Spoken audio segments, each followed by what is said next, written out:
Hi అండి, నమస్తే. Sharada Gudimetla YouTube ఛానల్కి స్వాగతం, సుస్వాగతం.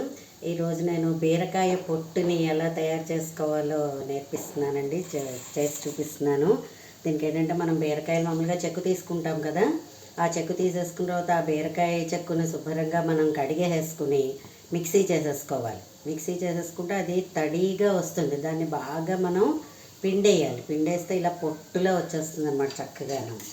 సో దాన్ని మనం మంచిగా నూనె వేసుకుని ఇలా వేయించేసుకోవాలి. ఇది ఆరోగ్యానికి కూడా చాలా మంచిది. అండ్ అస్తమానం మనం బీరకాయ పచ్చడి అది చేసుకుంటూ ఉంటాం కదా, సో అప్పుడప్పుడు మనం బీరకాయని ఇలా కూడా చేసుకుంటే చాలా టేస్టీగా ఉంటుంది, హెల్త్కి మంచిది, ఒక ఐటమ్ అయినట్టుగా ఉంటుంది. పూర్వకాలం వాళ్ళందరూ కూడా ఇవన్నీ ఇలాగా చేసుకునేవారండి. ఒరుగుల కింద అది కూడా ఉంచుకునేవారు. ఎందుకంటే అప్పటికి ఇంత అవైలబిలిటీ ఉండేది కాదు కదా. చూసారా ఎలా ఉందోను, చాలా టేస్ట్గా ఉంటుంది.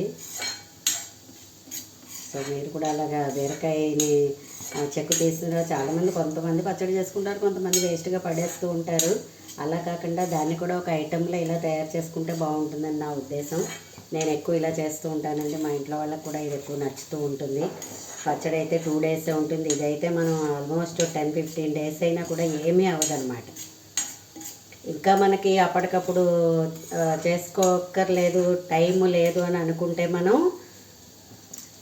దీన్ని ఎంచక్కగా ఎండలో ఎండబెట్టేసుకోవచ్చు కూడా మనం. ఓకేనా. దీనిలో ఇప్పుడు నేను సాల్ట్ వేసేస్తున్నాను. సింపుల్గా అయిపోతుంది, చాలా చాలా టేస్ట్గా ఉంటుంది, ఆరోగ్యానికి కూడా మంచిది. ఎవరైనా కడుపుతో ఉన్న వాళ్ళు ఉంటే కూడా వాళ్ళకు కూడా మనం ఇది డెలివరీ అయిన తర్వాత ఇది కూడా వేస్తే చాలా మంచిది, ఆరోగ్యానికి కూడా చాలా మంచిది. చూసారా బీరకాయ పొట్టు, దీన్ని బీరకాయ పొట్టు అంటారు. చూసారా రెడీ అయిపోయింది. ఓకేనా, స్టవ్ ఆఫ్ చేసేద్దాం.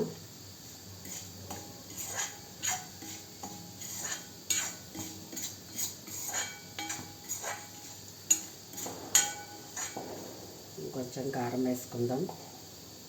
అండ్ ఆయిల్ కూడా కొంచెం ఎక్కువ పడుతుంది, ఎందుకంటే బాగా ఆ తడి అంతా పీల్చుకోవాలి కదా, కొంచెం టైం పడుతుంది. ఇది నేను ఆల్రెడీ వీడియో కోసం సగం తయారు చేసేటప్పుడు వీడియో చూపిస్తున్నాను.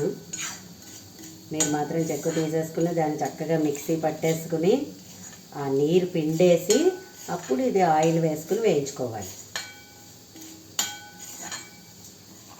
టేస్టీ టేస్టీ బీరకాయ పొట్టు రెడీ.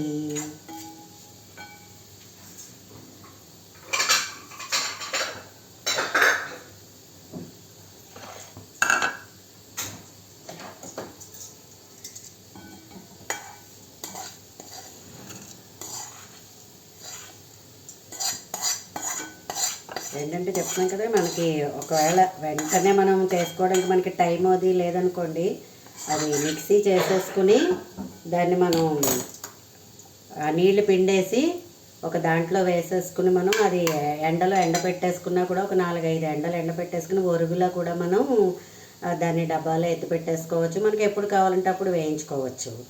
లేదా ఇలా ఫ్రెష్గా అప్పటికప్పుడు చేసేసుకోవాలి, అవేళ మనకి టైం ఉంది అని అనుకుంటే మనం ఇలా కూడా తయారు చేసేసుకోవచ్చు. చూసారా వేడిగా టేస్టీగా ఉంది బీరకాయ పొట్టు రెడీ. మీరు కూడా ట్రై చేయండి, పిల్లలకి అది వేయండి. నా వీడియో కనుక మీకు నచ్చినట్లయితే లైక్ చేయండి, సబ్స్క్రైబ్ చేయండి. మరిన్ని వీడియోస్ కోసం బెల్ ఐకాన్ని క్లిక్ చేయండి. ధన్యవాదములు.